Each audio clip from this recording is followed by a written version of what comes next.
Your Excellency, the parade is formed out and ready for inspection.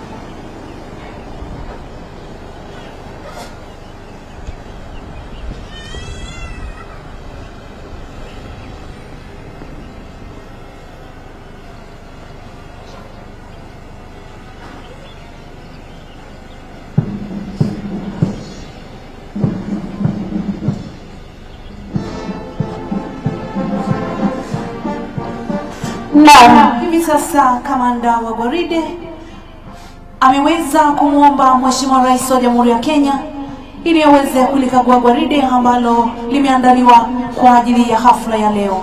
Na hivi sasa akiwa ameandamana na naibu inspekta jenerali wa polisi pamoja na kamanda wa chuo hiki, wakiwa wanaelekea upande wa mashariki wa uga huu wa Kwata ili kuweza kuanza ukaguzi wa gwaride kuanzia kikundi cha kwanza. Asanteni, basi tunaweza kuketi.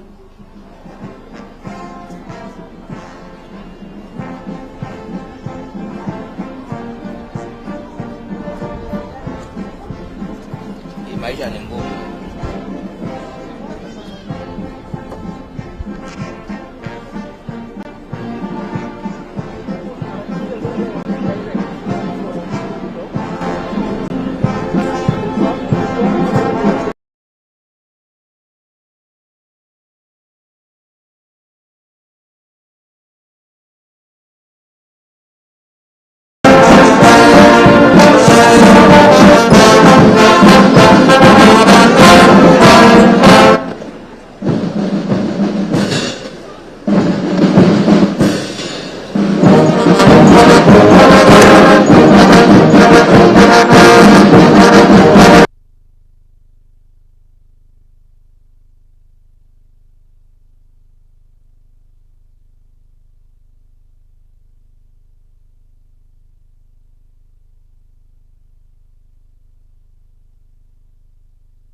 Mheshimiwa Rais amekwisha kulikagua gwaride na kamanda wa gwaride amekwisha kuomba ruhusa ili kurejea katika nafasi yake na kuendelea na vipengee vilivyobaki vya gwaride hili. Vipengee hivyo ni pamoja na kutunukiwa kwa mahafali waliotia fora katika nyanja mbalimbali, maonyesho ya gwaride kwa mwendo wa taratibu na ule mwendo wa kasi. Vile vile Mheshimiwa Rais akiwa ameandamana na naibu inspekta jenerali wa polisi pamoja na kamanda wa chuo hiki wakiwa wanaelekea kwenye jukwaa kuu kwa ajili ya kuendelea na ratiba ya hafla hii.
His Excellency the President will now award winning individuals for their exemplary performance during training in the following order. Best All-Round Male Recruit, number 128 460, Recruit Constable Benson Mbatia.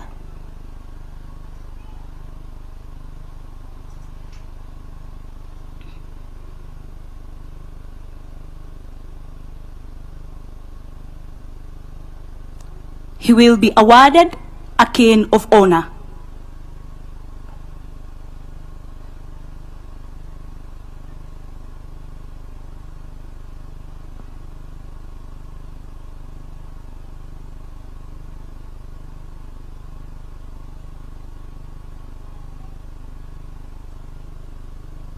Best All-Round Female Recruit, number 126 708, Recruit Constable Faith Kambua.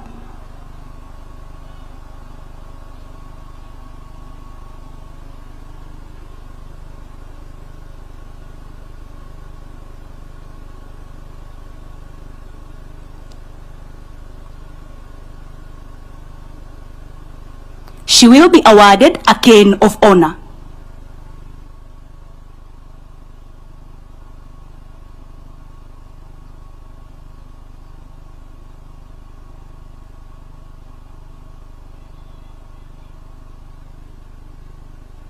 Best in Academics, number 129 349, Recruit Constable Wycliffe Chalo.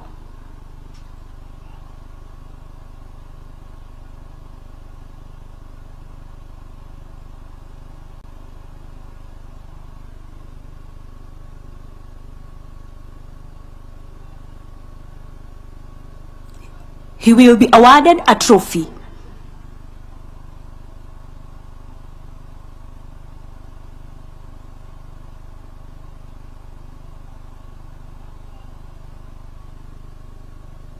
Best Rifle Shot, number 130 630, Recruit Constable Melas Mwinami, who scored 48 points out of the possible 50.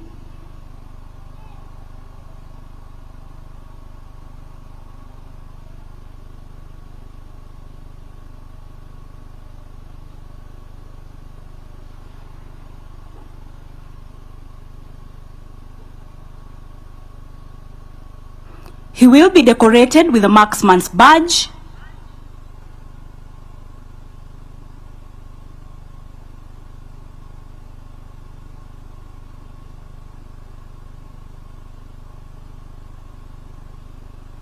He will also be awarded a trophy.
Chief guest, Your Excellency the President.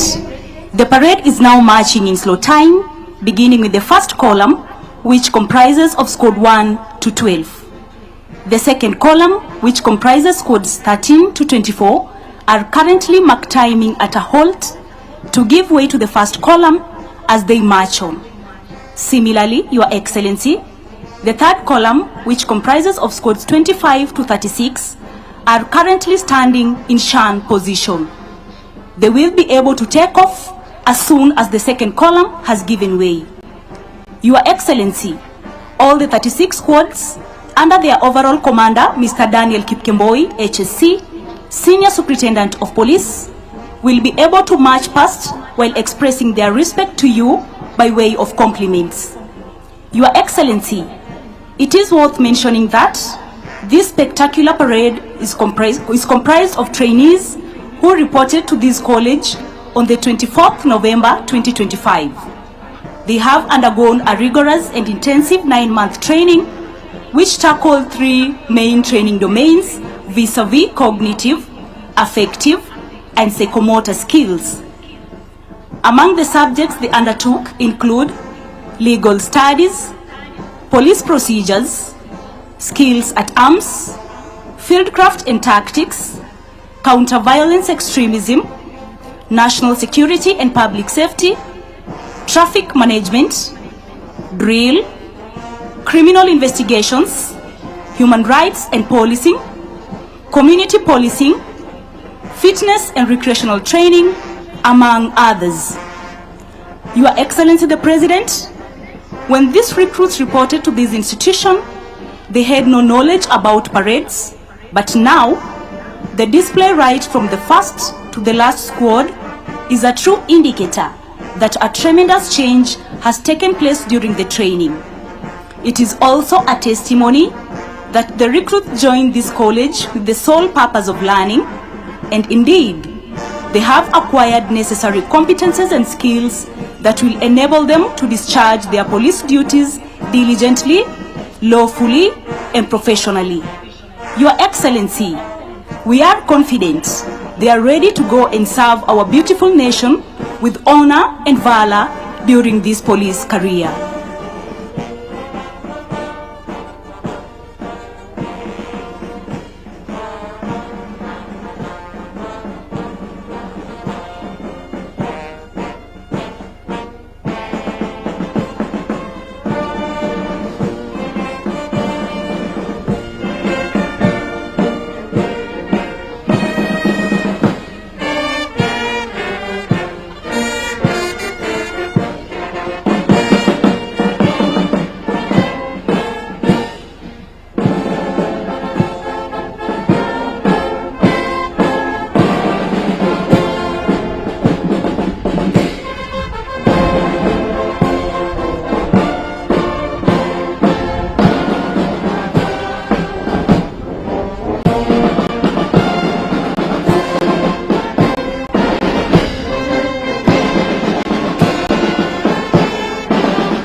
Our chief guest, Your Excellency the President.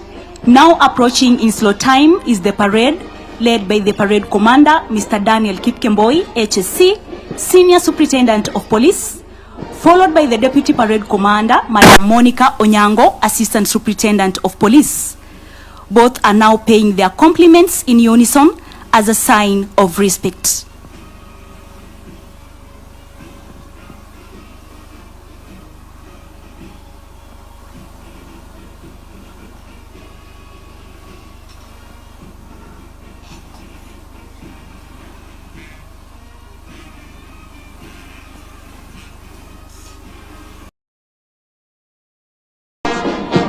Following closely, Your Excellency, is squad number 1, led by Chief Inspector Asa Pogon, assisted by Corporal Roy Okwaro and Corporal Ekai Lokur.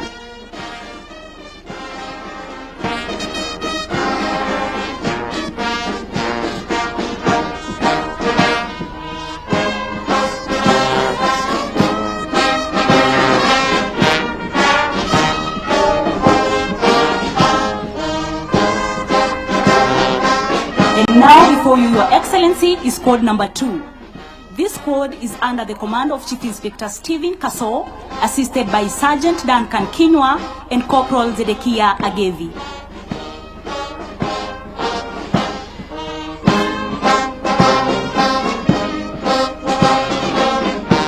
Your Excellency, squad number 3 are now marching past, led by Chief Inspector Shakur Mohamud, assisted by Sergeant Evans Letapukai and Corporal Alexander Mbiti.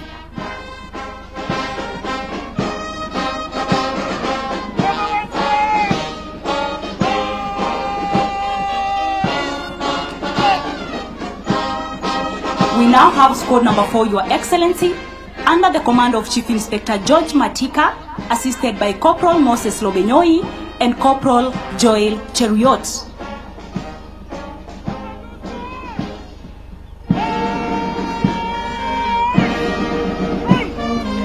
And now, before Your Excellency, is squad number 5, under the command of Chief Inspector Martin Bahola, assisted by Sergeant Peter Ndombi and Sergeant David Muchui.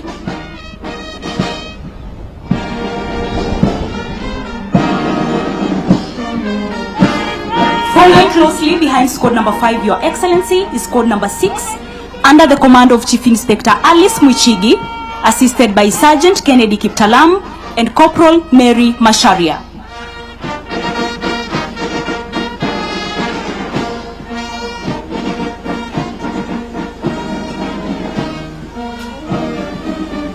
Before you, Your Excellency, is squad number 7, led by Inspector Agneta Kwamboka, assisted by Corporal Morris Mwenda and Corporal Matthew Balesa.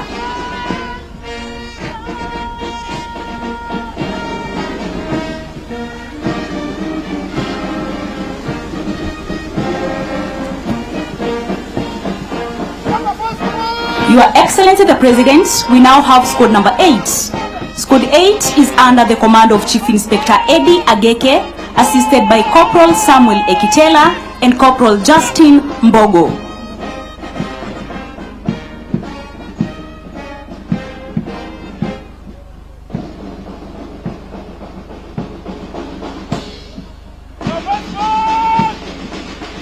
We now have squad number 9, Your Excellency, under the command of Inspector Frida Omari, assisted by Sergeant William Okiring and Corporal Jackson Musioka.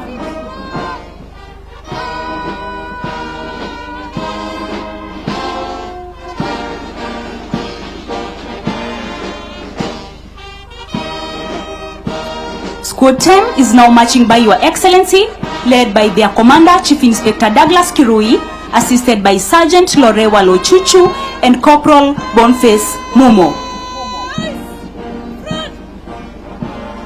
Right behind them, Your Excellency, is squad number 8, squad number 11, now paying their compliment, under the command of Inspector Peterson Kithaka, assisted by Sergeant Alan Owiti and Corporal Willis Ochieng.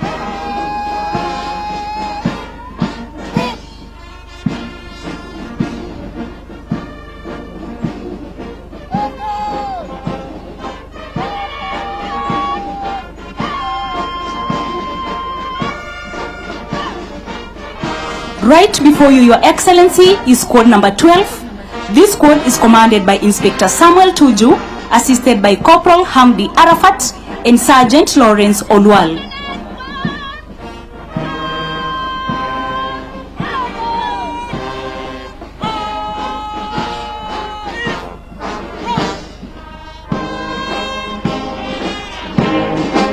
Squad 13, Your Excellency, is led by Inspector Geoffrey Kimani, assisted by Sergeant John Makal and Corporal Joash Lototo.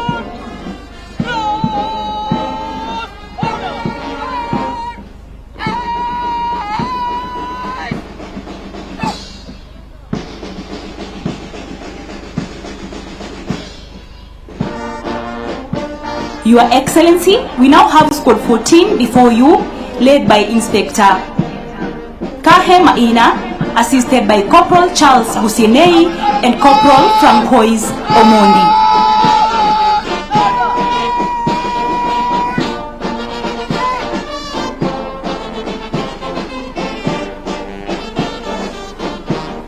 Squad 15 are now paying their compliment to Your Excellency, led by Inspector Patrick Ebei, assisted by Senior Sergeant Richard Obago and Sergeant Philip Simiyu.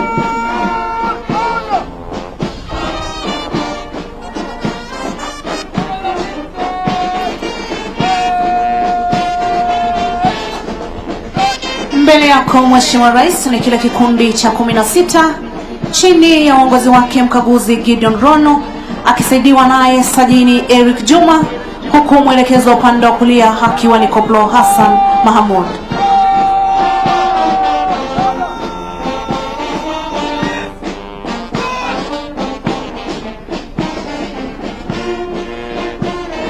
Mbele ya jukwaa kuu Mheshimiwa Rais ni kile kikundi cha 17 ambacho kiko chini ya uongozi wake mkaguzi Benson Wohoro, akisaidiwa naye Sajini Wycliffe Walungu, huku mwelekezo upande wa kulia akiwa ni Koplo Lucas Ndado.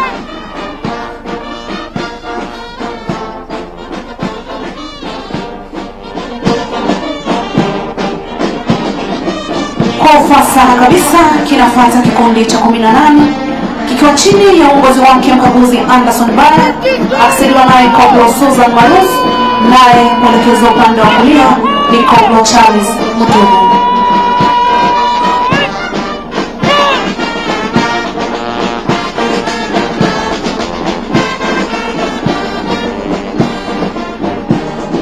Mbele yako Mheshimiwa Rais ni kikundi cha 19 kikiwa chini ya uongozi wake mkaguzi Edmund Kumu, akisaidiwa naye Koplo Winfred Kaluli, mwelekezo upande wa kulia akiwa ni sajili mkuu Richard Chinene.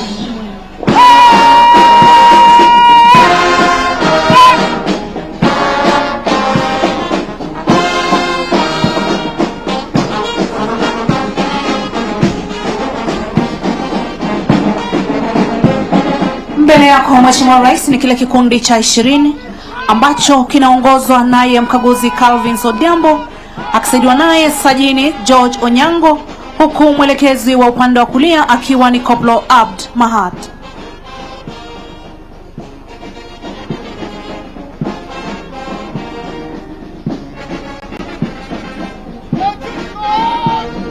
Kikundi kinachofuata Mheshimiwa Rais ni kikundi cha 21 ambacho kiko chini ya uongozi wake mkaguzi Charles Ngomeli, akisaidiwa naye sajini Philip Kwendo, huku mwelekezo wa upande wa kulia akiwa ni Koplo Geoffrey Shitoshi.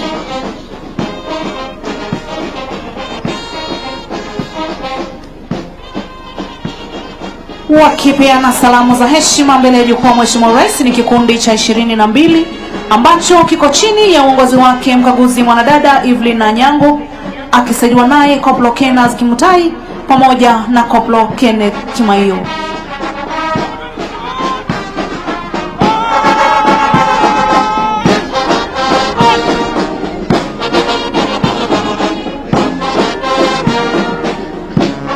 Mbele yako Mheshimiwa Rais ni kikundi cha 23 ambacho kiko chini ya uongozi wake mkaguzi Rogers Kuku, akisaidiwa naye sajini Felix Kuhun, huku mwelekezo upande wa kulia akiwa ni sajini Elijah Moturi.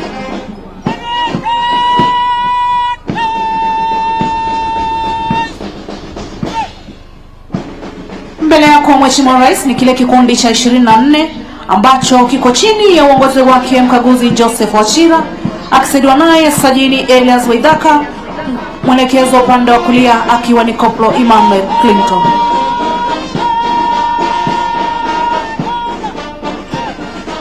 Kwa ufasaha kabisa kinafuata kikundi cha 25 ambacho kiko chini ya uongozi wake mkaguzi Geoffrey Wanjoi, akisaidiwa naye sajini Dennis Akumu, na mwelekezo upande wa kulia akiwa ni Koplo Simon Nabani.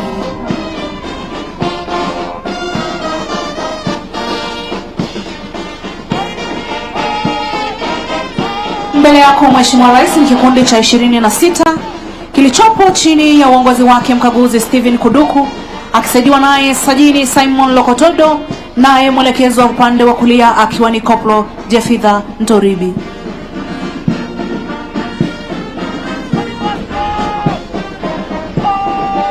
Kikundi cha 27 Mheshimiwa Rais kikiwa chini ya uongozi wake mkaguzi Emmanuel Nyiro, akisaidiana naye sajini Evans Chebon, huku mwelekezo upande wa kulia akiwa ni sajini Peter Kiprop.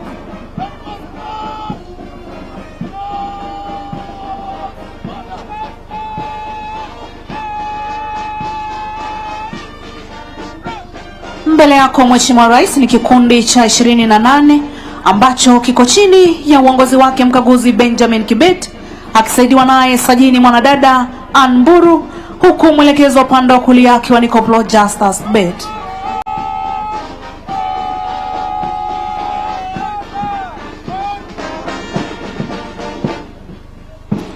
Wanapeana salamu za heshima kikundi cha 29 wakiwa chini ya uongozi wake mkaguzi Moses Sainet, akisaidiwa naye Koplo Steve Biko, naye mwelekezo upande wa kulia ni sajini James Somi.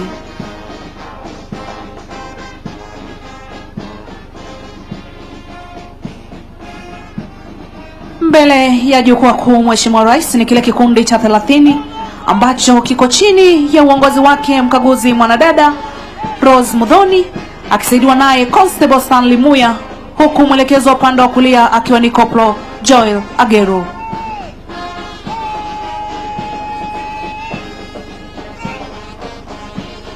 Mbele yako Mheshimiwa Rais ni kile kikundi cha 31 ambacho kiko chini ya uongozi wake mkaguzi Hassan Dache, akisaidiwa naye sajini mwanadada Nancy Munuhe, huku mwelekezo upande wa kulia akiwa ni Koplo Ken Lumathi.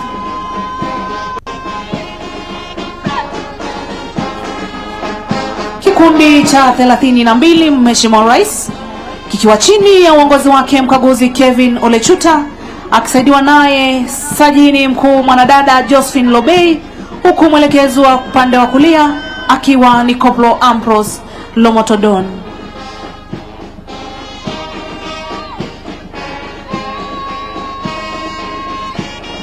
Mbele yako Mheshimiwa Rais ni kile kikundi cha 33 ambacho kinaongozwa naye mkaguzi Charles Mushiri akisaidiwa naye sajini Jacob Kuga, mwelekezi wa upande wa kulia akiwa ni Koplo Paul Wanjiru.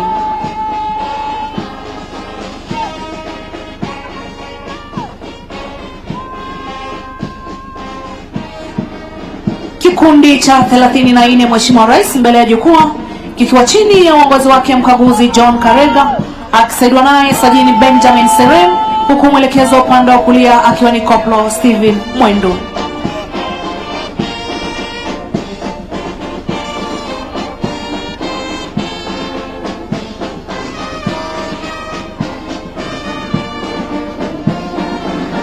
Mbele ya jukwaa kuu Mheshimiwa Rais ni kile kikundi cha 35 ambacho kinaongozwa na mkaguzi Alex Keitan akisaidiwa naye Koplo Bradley Bonaya, huku mwelekezo upande wa kulia akiwa ni Koplo Judith Ochola.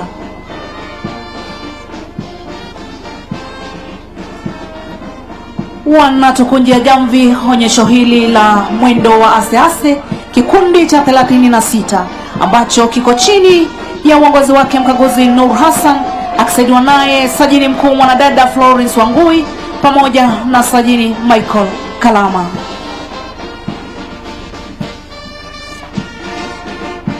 Nyuma ya kikundi hiki Mheshimiwa Rais tunamwona Regimental Sergeant Major wa Gwaride ambaye ni Bor Godana.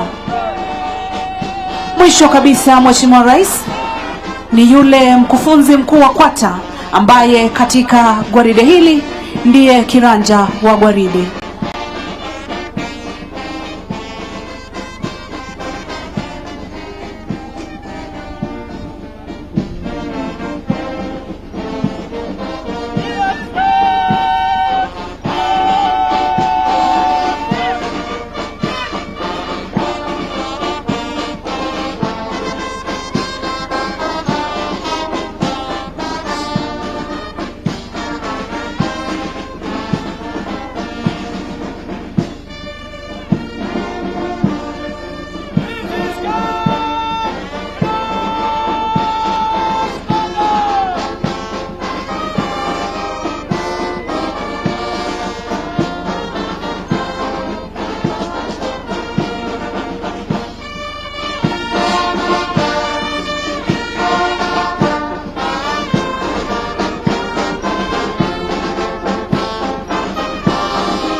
Na barabara kabisa Mheshimiwa Rais Jamhuri ya Kenya na Amiri Jeshi Mkuu wa Majeshi ya Ulinzi kwa ustadi mkuu, gwaride limebadili mwendo kutoka ule wa kinyonga hadi mwendo wa kasi.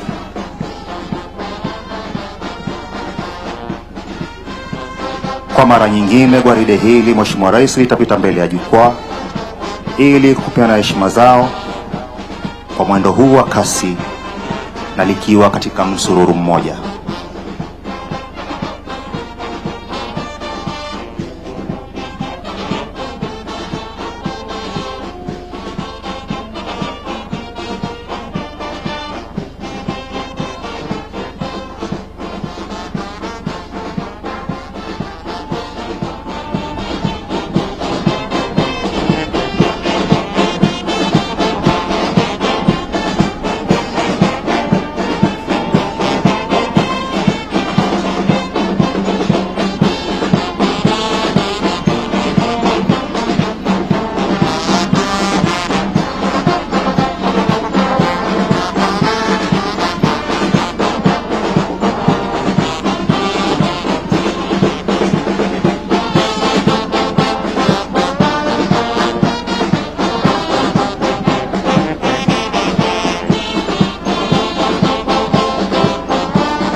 Mheshimiwa Rais, baada ya gwaride hili kupita kwa mwendo wa kasi,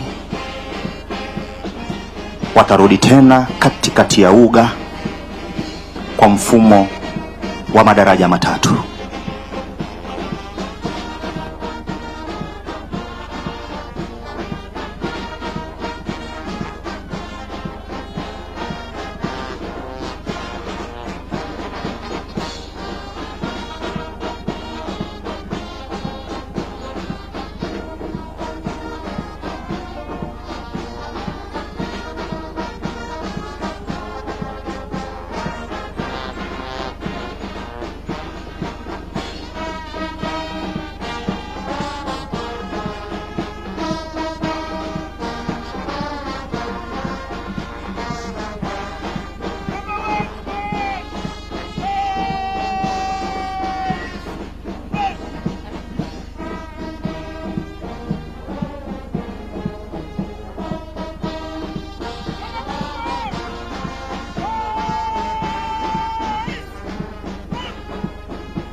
Na Mheshimiwa Rais, kwa upande ule wa magharibi, lile daraja la kwanza linaingia katikati ya uga kuchukua nafasi yake, likiongozwa pale na naibu kamanda wa gwaride Bi Monica Onyango. Wataweza kwenda kuchukua nafasi yao pale katikati ya uga, kisha baadaye daraja la pili na la tatu mtawalia yatafuata. Asante.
Na Mheshimiwa Rais katikati ya uga ni kamanda wa gwaride vile vile naye amechukua nafasi yake,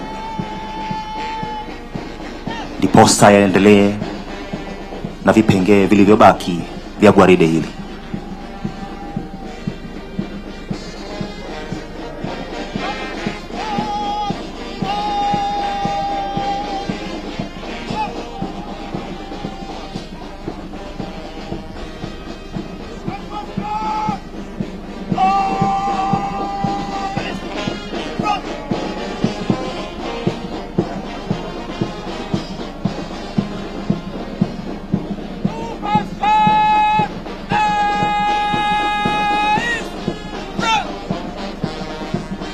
Kwa umaridadi kabisa katikati ya uga, daraja la kwanza limekwisha chukua nafasi yake. Pembezoni magharibi mwa uga ni daraja la pili, vile vile linaelekea kuchukua nafasi yake. Katikati mwa uga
Mheshimiwa Rais, daraja la pili nalo vile vile limeweza kuchukua nafasi yake katikati ya uga upande wa magharibi.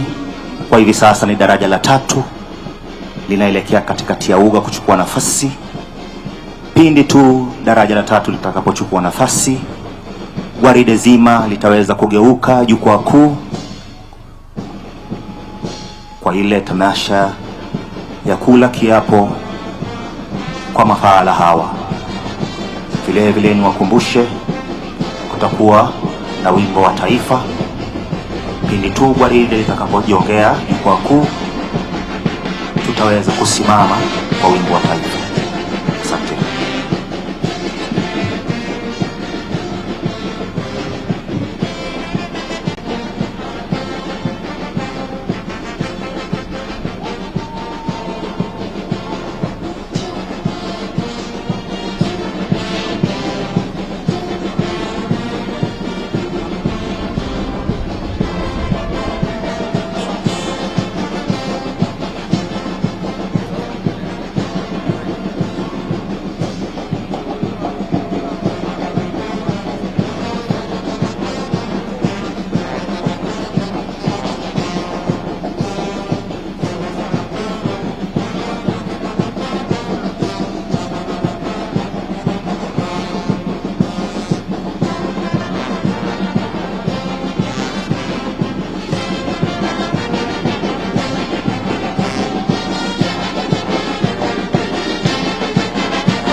order.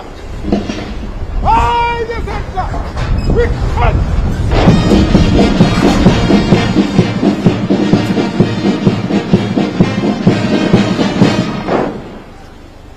Right. Hold your nose. Please stand up.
Rais wa Jamhuri ya Kenya aliye pia amiri jeshi mkuu wa majeshi yetu ya ulinzi Daktari William Samoei Ruto, Waziri wa usalama wa ndani na utawala wa kitaifa Mheshimiwa Onesmus Kipchumba Murkomen, Inspector Generali wa polisi Bwana Douglas Kanja Kirocho, makatibu wa mawaziri wote waliofika wakiongozwa naye Daktari Raymond Omolo, viongozi wote wa ngazi za kitaifa na ngazi za jimbo waliofika.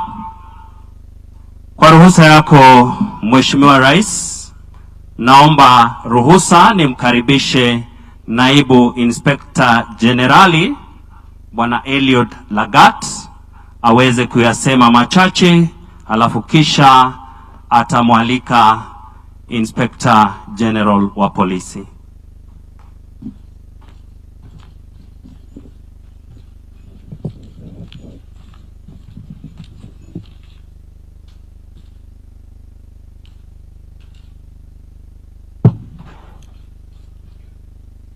Your Excellency, the President of the Republic of Kenya and Commander-in-Chief of the Defense Forces, Cabinet Secretary, Ministry of Interior and National Administration, the Principal Secretary and other Principal Secretary present, Inspector General of National Police, Area Member of Parliament and other elected Members of Parliament, the Chairperson, National Police Service Commission, senior officers present, invited guests, graduates, ladies and gentlemen, good morning. Your Excellency, welcome to the National Police College main campus, Kikanjo. Your Excellency, on behalf of the Kenya Police Service, I express our deepest appreciation for taking time from your busy schedule to grace this important occasion. Your Excellency, sir, we wish to sincerely thank you for your continued investment in the Kenya Police Service and your commitment to strengthening the country's security architecture. We are particularly proud to witness the graduation of this inaugural cohort trained at the newly established Magado Field Training Camp in Ikembe North, Meru County. This further expanded our capacity for practical and tactical police training.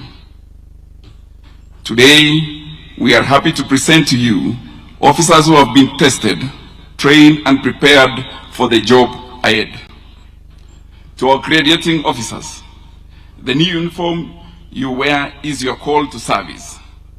I thank the Commandant and the entire training team for a job well done. And to the families, thank you for standing with these officers throughout the training period. Your Excellency, sir, the officers before you are ready to serve our Republic, Kenya. It is now my distinct honor to invite the Inspector General of National Police to make his remarks and carry on with the next program. IGB, sir.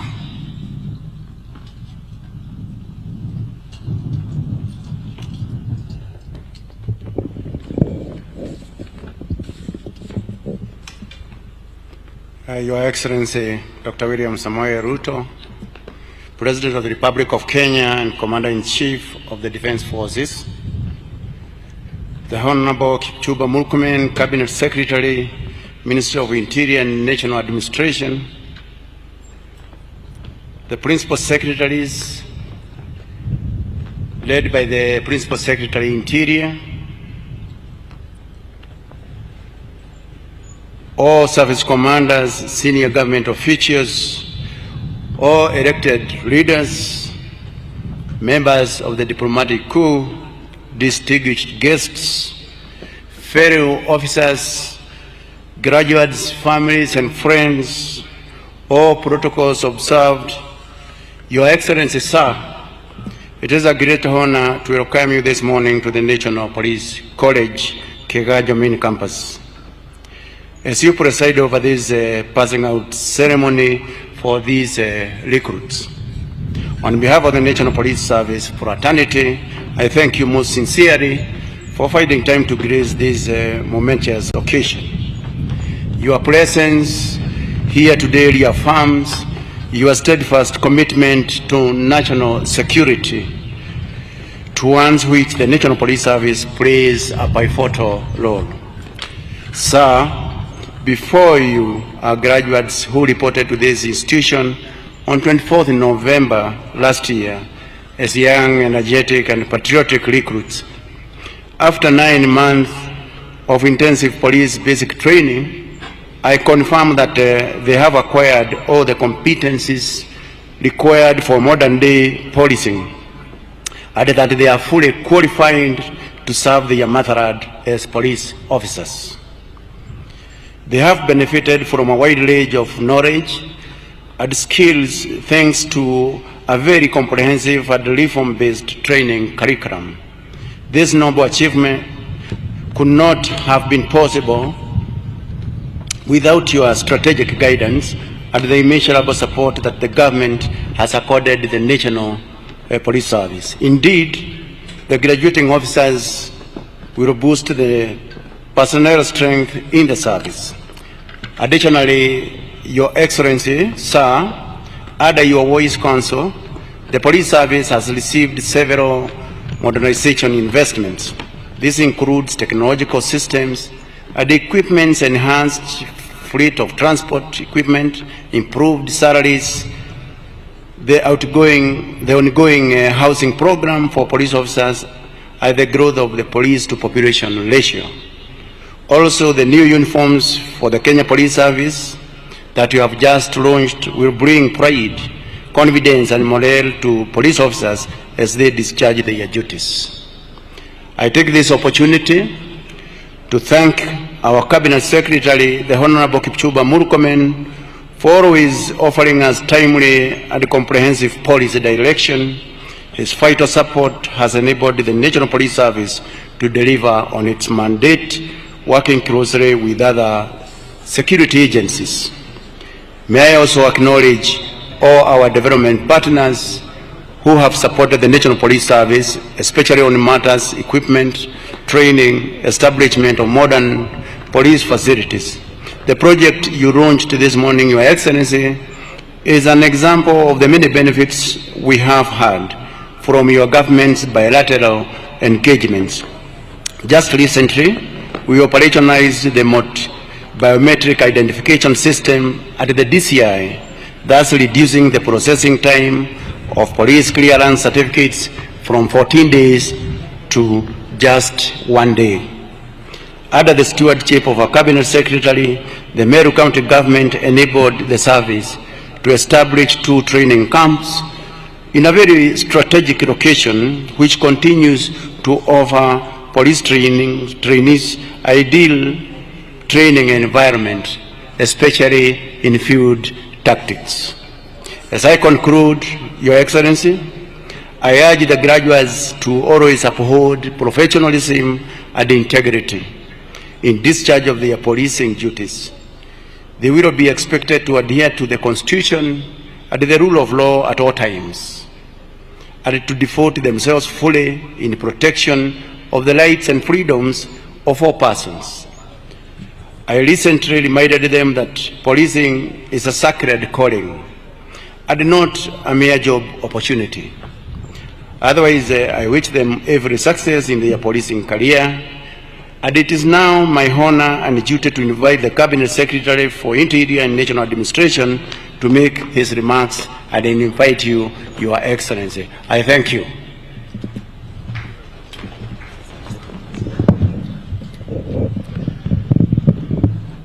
Your Excellency, Dr. William Samoei Ruto, the President of the Republic of Kenya, and the Commander-in-Chief of our Defense Forces, the Inspector General of Police, all the PSs present led by PS Interior, and all distinguished guests, ladies and gentlemen, good morning.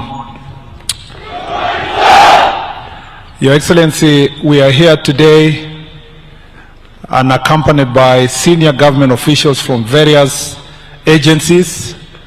I'd like to acknowledge them, Your Excellency. First, let me start by acknowledging all the PSs, but particularly the PS responsible for Interior and National Administration, Dr. Raymond Omolo and the team. I'd like to acknowledge the members of Parliament present, led by the Area Member of Parliament, Mr. Eric Wamumbi. I'd like to acknowledge our most important committees that have helped us to reach here, led by the chairs of the Committee National Assembly, which is Honorable Tongoyo, and the chair in the Senate, Honorable Dulo. Your Excellency, the service commanders who are present.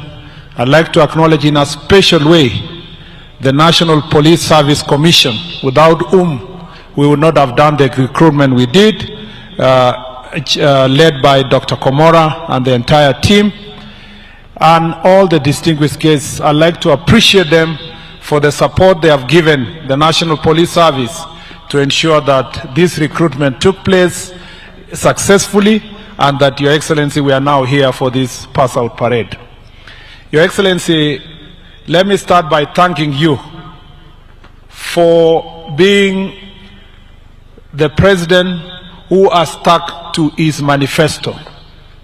Your Excellency, when you came to office in 2022, you immediately constituted a task force that looked into the welfare of the National Police Service and the working conditions of the National Police Service. And through that task force, the report was given to you on 16th of November 2023. And even before you received the report, you commenced the process of implementing far-reaching reforms in the National Police Service.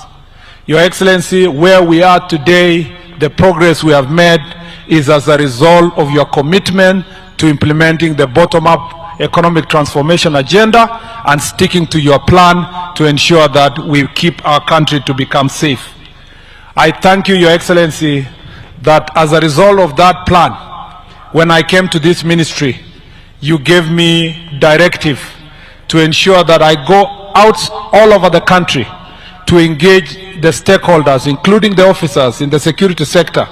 And that is why we birthed Jukwaa la Usalama, which ensured that, Your Excellency, we visited every county and addressed every stakeholder that is strategically important for the management of our security. As a result of the same, Your Excellency, the reforms that we have, when we came back with the report, that, Your Excellency, all over the country, the police strength, the numbers across the country was needed to be bolstered. And as a result, you gave a directive that we recruit these officers who are part of the 10,000 police officers recruited by this administration. Let me thank you on behalf of these officers, because I visited them, Your Excellency, most of whom come from very humble background from across the country. This is National Police Service, Your Excellency, a representation of every corner of our country, from Kiunga, Your Excellency, to all the way to Busia, and from Your Excellency, Malaba, all the way to Kibish and Namanga. All these officers who are here are a representation of our nation. Apart from them being recruited and suitable to serve our country and protect the nation, thank you, Your Excellency, for giving them a job. This is also a source of employment for them. And for some, Your Excellency, they are the only first persons from their own families, and some even from their village, to ever get a job, because the recruitment style that is applied by National Police Service ensures that persons are picked from all corners of our country. And as a result of the same, I want to say thank you, Your Excellency, for that. Your Excellency, I also want to thank you because of those reforms in training.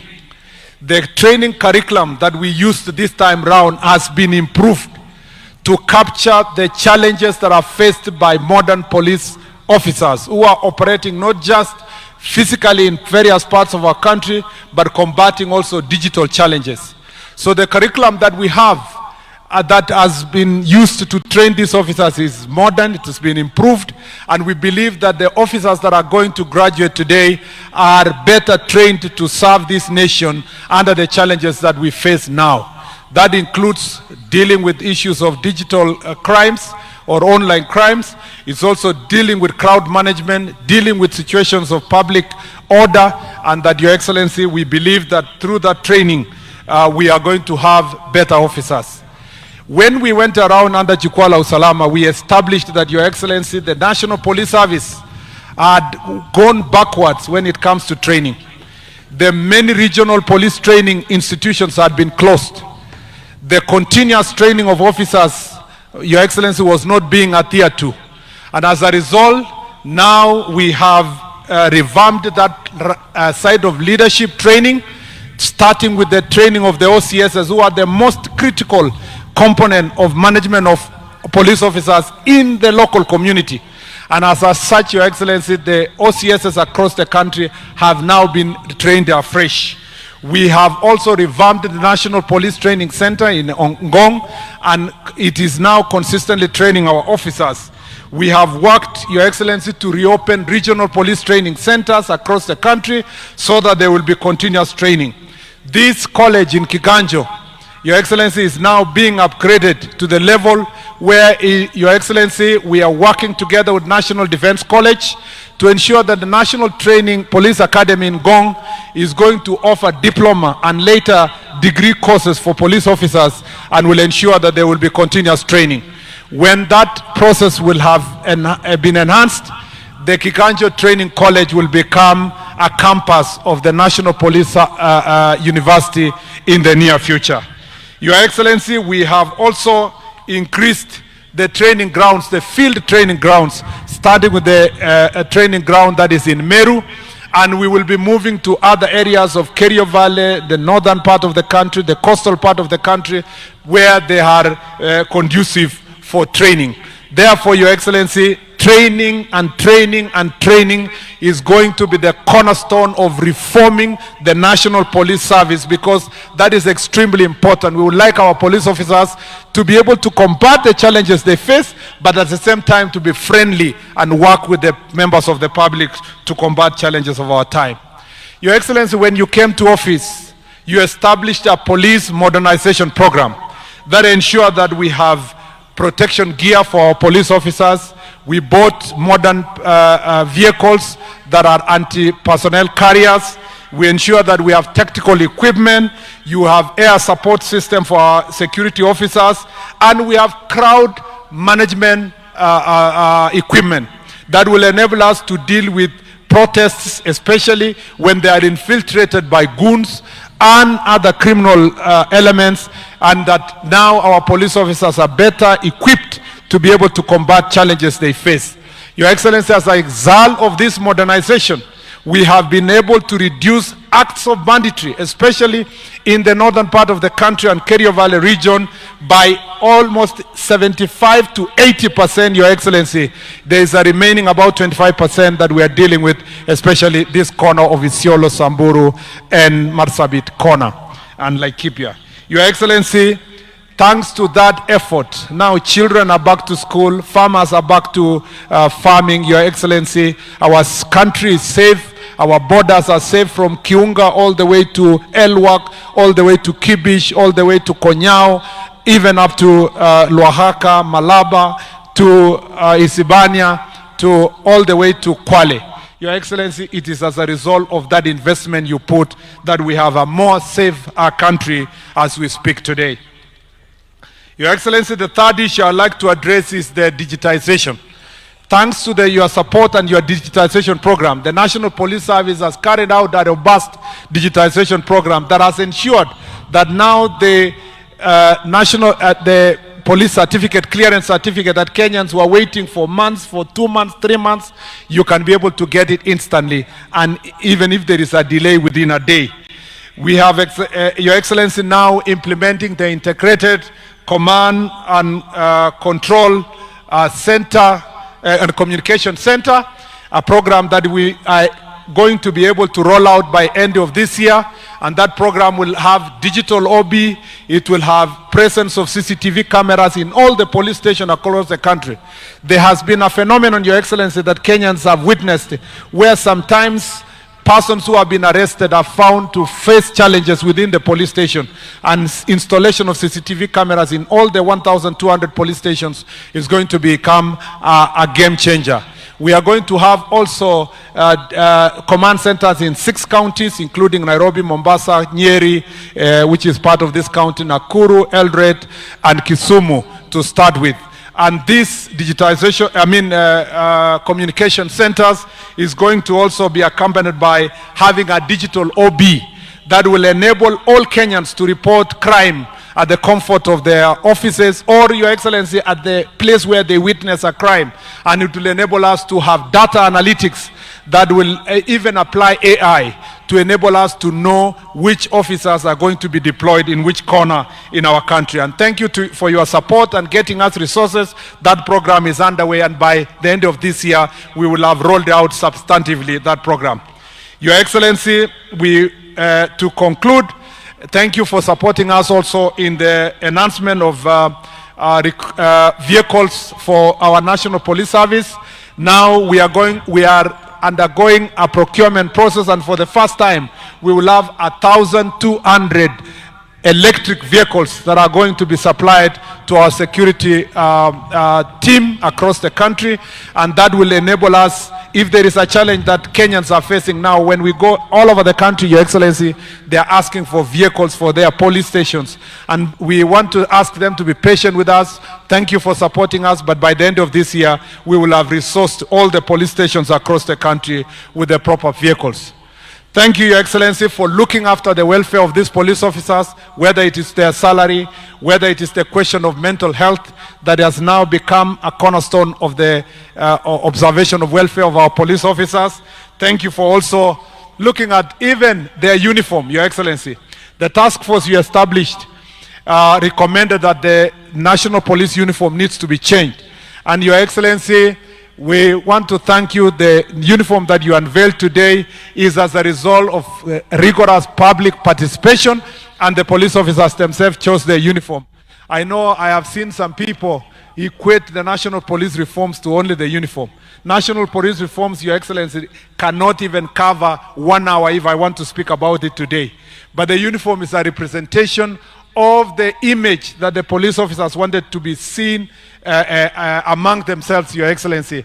And as a result of that uniform, contrary to the propaganda out there, the uniform is not an exchange of the uniform that the officers are wearing now and throw away the uniform they are wearing. This exchange will continue as you change your uniform normally, you now wear the new uniform. And it will start with these 10,000 police officers that are going to graduate and also cover the rest of the officers progressively until everybody gets the new uniform. And thank you for the support you've given our police officers. I would have said more and more issues about police reforms. This is not my forum. Thank you for indulging me, Your Excellency, to speak longer than I wished. This is your opportunity to come and address these graduates who are passing out today from this very important training. I want to thank all our partners, including the UNODC, the US government, for the investment they have put into this college, and also the training programs and curriculum that we have worked with all development partners. We want to thank all of them. Nasema asanteni sana wa Kenya kwa support yote mnatupatia. Na Mheshimiwa Rais, ya mwisho nataka nikuombe, kama vile uliwasaidia hawa vijana wapate nafasi ya kazi, na kwa National Police Service wapate officers ya kusaidia wa Kenya, tunakuomba kwa heshima, Your Excellency, leo sema neno moja, utupatie directive tuweze pia to recruit another contingent of police officers, Your Excellency, so that we can strengthen our police service and strengthen our security service and give opportunity to many young people, most of whom are from the Gen Z generation, to come and serve our country. If there is a person who is very excited today, is myself, because I know our officers wakikuja, Your Excellency, wakora, wauni, magoons, hawana bahati. Sasa tuko na strength ya kuhakikisha tunawanyorosha wakora kwa sehemu zote, na tunaendelea kufanya nchi yetu ikuwe salama zaidi. Kwa nafasi hii nimepata sasa hivi, ningependa sisi wote tukaribishe Mheshimiwa Rais aweze akahutubia kikao hii. Karibu Mheshimiwa Rais. Asante sana waziri. Tafadhali tunaweza keti chini wale mlio na viti. Distinguished guests, graduates, families and friends, ladies and gentlemen. Today, the Kenya National Police Service grows both in strength and character as more than 6,000 young men and women complete 9 months of rigorous training and take their place in its ranks. To our new law enforcement officers, I congratulate you on successfully completing your training. I equally commend your instructors and commanders for preparing you for this onerous responsibility, and thank your parents, guardians, and families for the sacrifices, encouragement, and prayers that have sustained you throughout this journey. This parade takes place at a significant moment in the constitutional life of our country. Yesterday, we marked 16 years since the promulgation of the Constitution of Kenya 2010.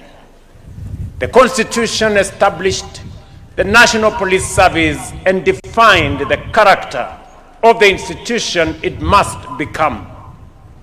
Article 244 requires the service to pursue the highest standards of professionalism and discipline, prevent corruption, uphold human rights, promote accountability, and foster constructive relations with a wider Kenyan society.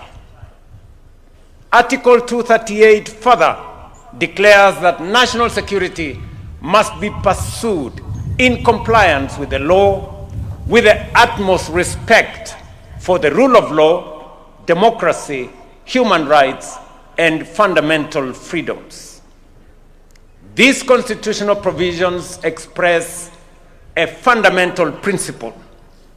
Security and freedom are neither competing aspirations nor are they at loggerheads.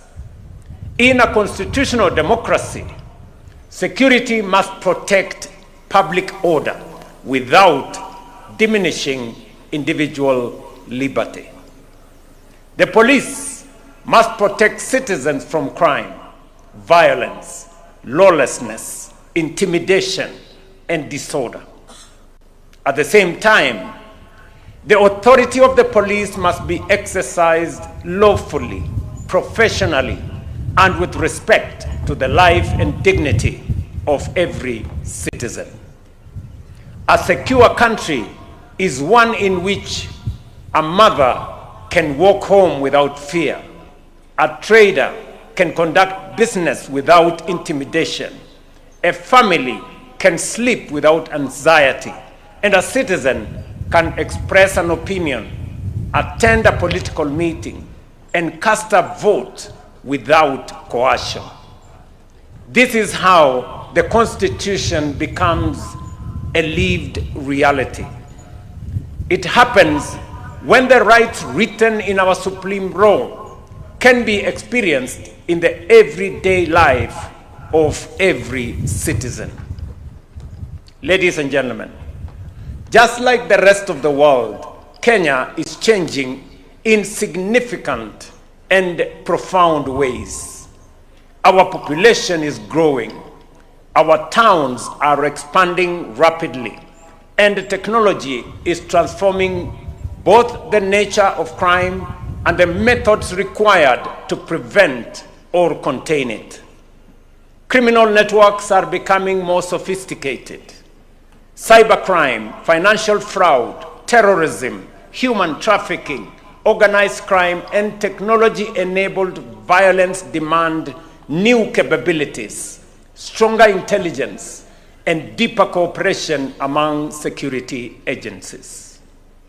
The modern police officer must therefore be physically prepared, professionally competent, technologically proficient, and psychologically resilient. Modern policing cannot be measured only by the number of suspects arrested.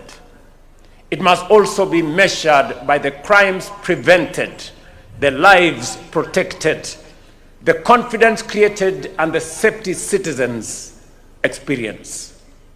This requires officers who understand that courage must be guided by judgment, authority tempered by restraint, and enforcement anchored in law. So, wherever you are deployed, you must remain disciplined, impartial, incorruptible. Protect the vulnerable, treat every citizen with dignity, and reject every inducement to compromise your duty. corruption, bribery, collusion with criminals, excessive force, and abuse of authority betray the Constitution, dishonor police uniform, and weaken the institution you have joined. Equally, we must recognize the many police officers who serve with courage and integrity, frequently under difficult and dangerous conditions. They protect our communities, rescue citizens, confront armed, dangerous criminals, respond to emergencies, and make sacrifices that often go unseen. You must add honor to that tradition. Trust will be one of your greatest operational assets. When citizens trust the police, they report crime, share intelligence, cooperate with investigations, and help prevent threats before they materialize. As I noted yesterday, our national task is not to choose between liberty and order, but to build an order founded on liberty and to exercise liberty in a manner that preserves our constitutional order. Every day, our police officers stand on the front lines of this delicate balance, protecting life and property, defending the rights and freedoms of citizens, maintaining public order, and confronting danger that the rest of us can live, work, and prosper in peace. For this demanding and often not so thankless service, they deserve our gratitude, respect, and unwavering support. Ladies and gentlemen, we are approaching another important moment in the life of our republic. The next general elections will be held on the 10th of August, 2027. Political competition is an essential feature of our democracy.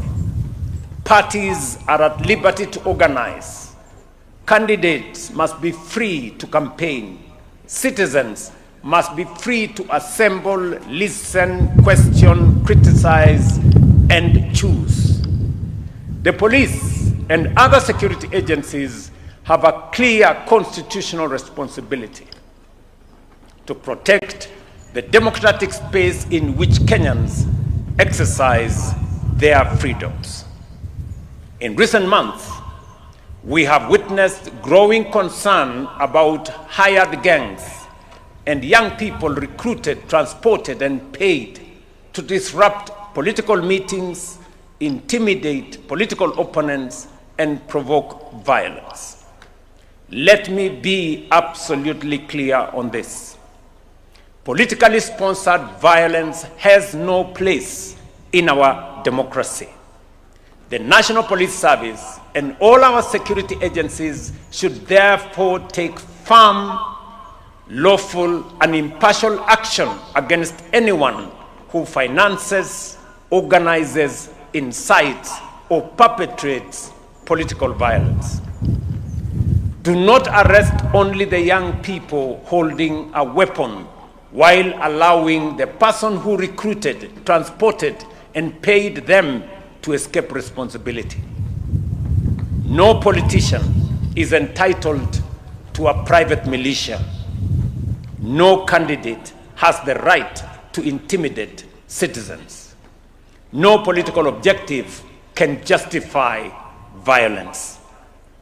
Article 37 of our Constitution protects the right of every person, peacefully and unarmed, to assemble, demonstrate, picket, and present petitions to public authorities. That right must be respected and protected. At the same time, the Constitution does not protect arson, looting, assault, lawlessness, intimidation, or the destruction of public or private property. The responsibility of the police is to distinguish between peaceful democratic participation, and criminal conduct. You must neither criminalize legitimate dissent nor excuse violence committed under the cover of politics. We must secure the election without compromising the democracy we are securing. Political competition must be a contest of ideas, policies, and leadership, not a contest of hired gangs, intimidation, or ethnic mobilization. The people must decide freely and peacefully who will lead them.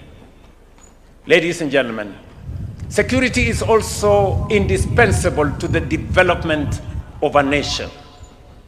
Every ambition we hold for Kenya rests upon the foundation of peace, stability, predictability, and public confidence. This is why the National Police Service is not peripheral to Kenya's development. It is one of its consequential, essential foundations. As you are aware, Vision 2030 is approaching its horizon, and Kenyans have begun a national conversation about the Kenya we want to build beyond 2030. Security is first a constitutional right and a condition of human dignity. It is also the foundation upon which development is built.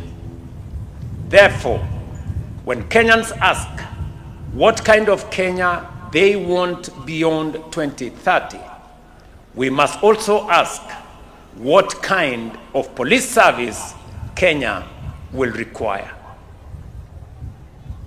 As law enforcement officers, you are not merely guardians of today's peace.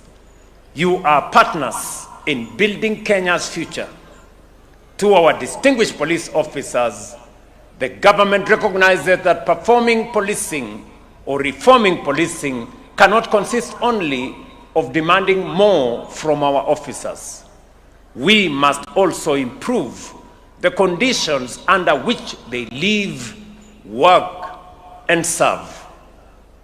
We cannot demand professionalism, integrity, and sacrifice from our police officers while remaining indifferent to their remuneration, housing, healthcare, equipment, career progression, and psychological well-being.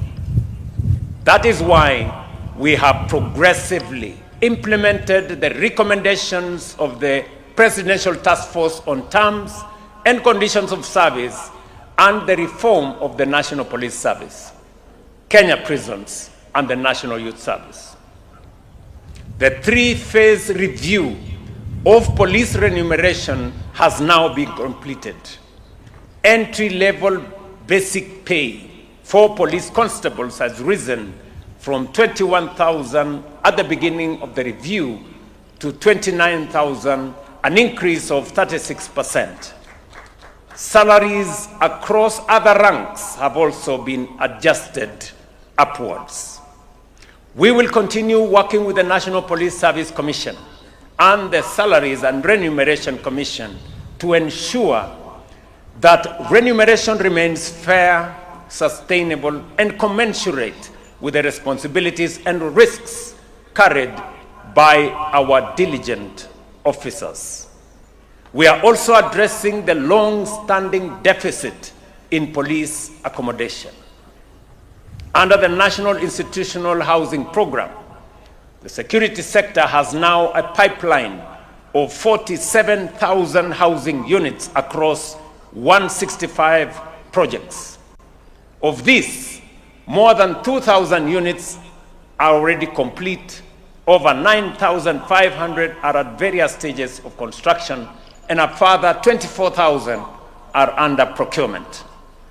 Major developments are underway at the Kiganjo and the General Service Unit Headquarters in Ruaraka, GSU Training School in Embakasi, and at other strategic locations across the country.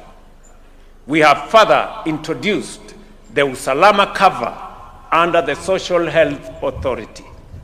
More than 138,000 police and prison officers and their dependents have been onboarded and covered. The cover provides access to primary health care, inpatient and outpatient treatment, specialized care, and other essential benefits without co-payments or administrative barriers that previously burdened many officers and their families. At the same time, our police officers must be trained and equipped with the threats of today, not the conditions of yesterday.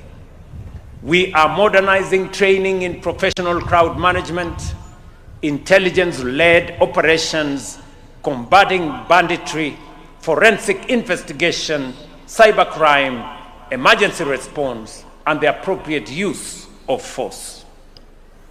We are also strengthening mobility, air transport, surveillance, command and control, and providing officers with armored vehicles, bulletproof vests, ballistic helmets, and other protective equipment, especially when they operate in dangerous environments.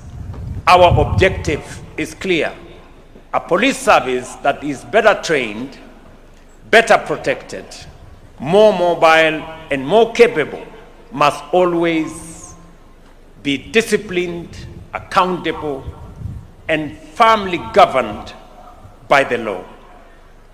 Additionally, we are strengthening the mental health and physical and psychosocial support, improving equipment and mobility, modernizing training, expanding digital capabilities, and addressing career progression. Today, we are also unveiling a new uniform for general duty officers of the Kenya Police Service.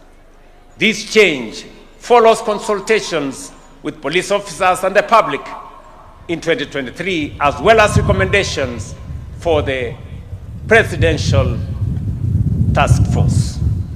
Officers expressed legitimate concerns about the current uniform, including its quality, suitability, and effect on professional identity. The graduating officers will be the first to wear the new uniform. It will then be progressively rolled out to general duty officers throughout the country, effective next week. The Administration Police Service and the General Service Unit will retain their present operational uniforms. We appreciate that a uniform does not necessarily create professionalism. Character, discipline, training, and conduct do. But the government has listened because the identity, comfort, morale, and dignity of our officers also matter. Dear graduates, you leave Kiganjo, you will encounter situations that will test your courage, demand sound judgment, and challenge your integrity. In those moments, remember that the person standing before you is not merely a suspect, protester, motorist, traitor, or political mobilizer. That person will be a citizen whose rights you have sworn to protect. Be firm against crime, but faithful to the law. Exercise authority, but remain fully accountable. Preserve order, but also protect freedom. Let the innocent find protection in your presence. Let the vulnerable find refuge. Let criminals face justice. And let every citizen know that the uniform before them stands for trust, equality, service, fairness, and justice. Your authority comes from the people. Your loyalty belongs to the Constitution. Your duty is to protect the Republic. Wear your uniform with pride, but earn its honor through your conduct. Once again, congratulations to every graduating officer.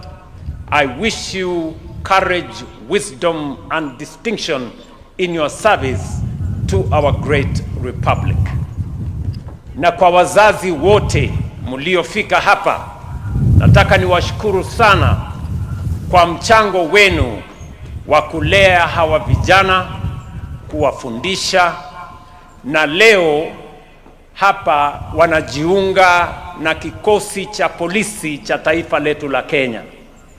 Hawa vijana mliotupa kama serikali ya Kenya, mimi nawahakikishia ya kwamba hawa vijana tutawalinda, tutafanya kazi na wao, tutawashughulikia, na maisha yao itaendelea na kuzidi na kuwa bora wakati wanaposhughulika na kulinda maisha ya taifa letu.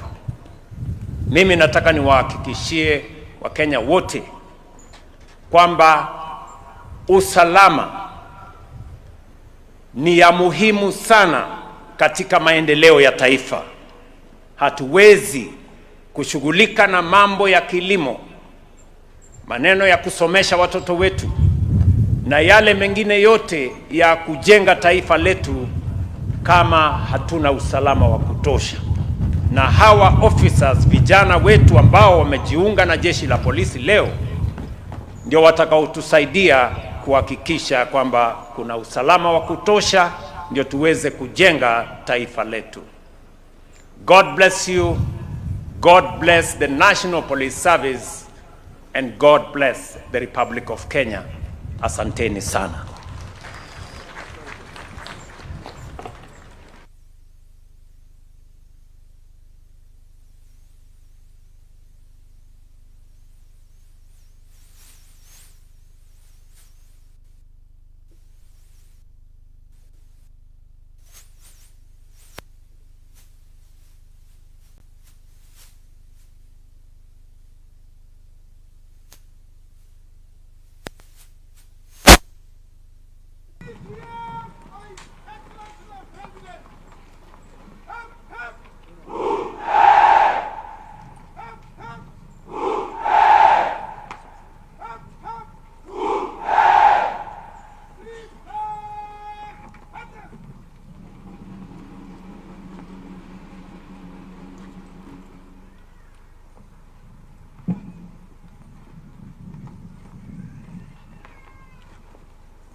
Thank you, Your Excellency.